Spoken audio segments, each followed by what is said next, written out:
Law enforcement agencies say they are seeing lots of success with their medicine drop-off events like the one held this past weekend at the Bilo there on Cherry Road. As you can see, dozens of pill bottles, expired or unused, were dropped off. The idea is simple: to keep those medicines from ending up in the wrong hands. Just recently, all law enforcement agencies in York County placed permanent boxes in their buildings so you can just drop off those bottles year-round. Our Lucas McFadden recently spoke with one agency that is more than pleased with the results of all these efforts. We are happy to have in our CN2 studio Janet Martini. You are the executive director of Keystone Substance Abuse Services, one of our favorite places to work with. And thanks so much for being here. Well, thank you for having us. We just heard a minute ago about the success of one of the recent medicine drop events that have taken place. And I know you guys have been a huge fan of that event. Right. It's an event that is actually coordinated through our York County All On Board Coalition, and we're a partner with that. And this past weekend, they had over 70,000 dosages dropped off. So we're trying to get towards the millionth dose to do that. So it's a great opportunity to continue to find ways to protect mostly our children in our community.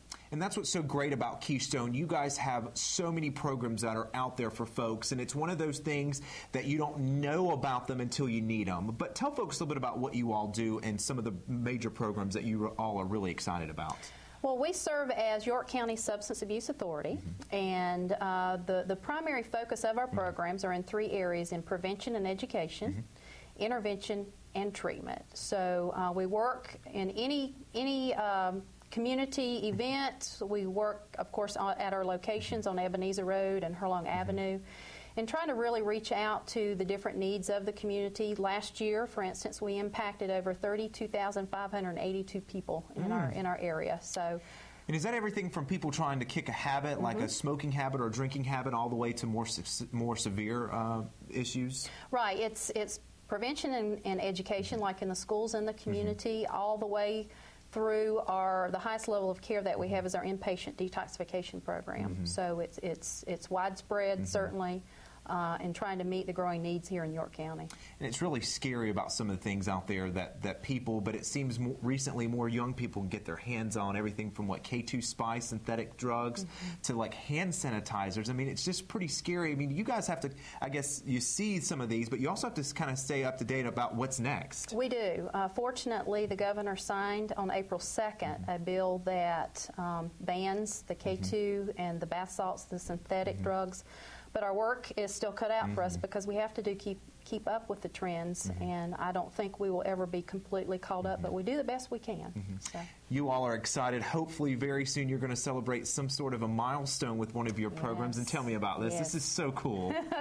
We started years ago. South Carolina became the only state to actually incarcerate pregnant women who were using illegal substances, and we saw that there was a decrease in women getting prenatal care and the help that they needed. So we started a residential program that not only provides the treatment that the moms need for their addiction issues, but also ensures that we are able to deliver healthy, drug-free babies. So we are at baby number 98. All right. And so we're waiting on, hopefully soon, our 100th baby, and we're going to have a party. How excited are you for that? I mean, it kind of gives you chills. I mean, it's such a great thing, that a service you all are providing. It's got to be exciting. It is, and it's about saving lives, of course, but it also is about saving costs in the long run too, because we know that giving a child a chance before they're born, knowing that they're going to be able to avoid the devastating prenatal effects of substance abuse later on in life, that's just something that is really, really rewarding.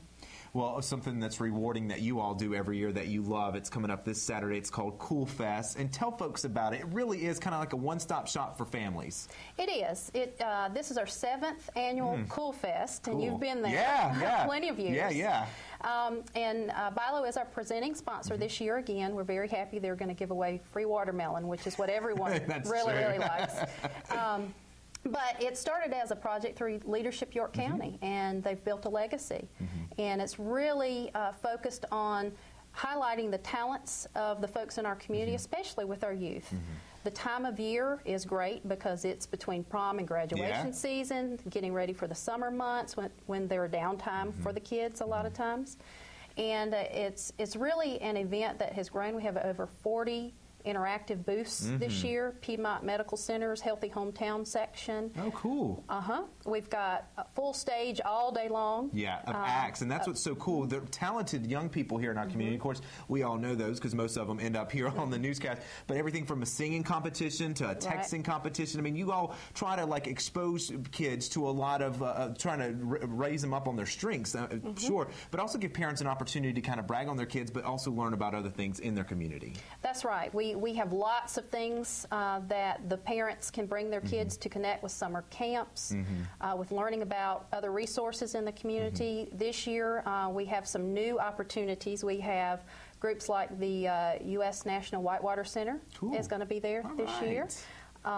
We have our old faithfuls like Best Buy Guitar Hero contests, and we have a Barbizon modeling company coming. Fierce and fabulous, walking the runway. And that's just a sample of some of the things you guys can do this Saturday at Cool Fest. It all gets underway 10 o'clock in the morning, downtown Rock Hill, and it goes until about 3 o'clock, and there's something for everyone. For more information, you just go to our web channel, cn2.com, and click on featured links. Janet, thank you again so much. We appreciate it, and we'll be back with more right after this.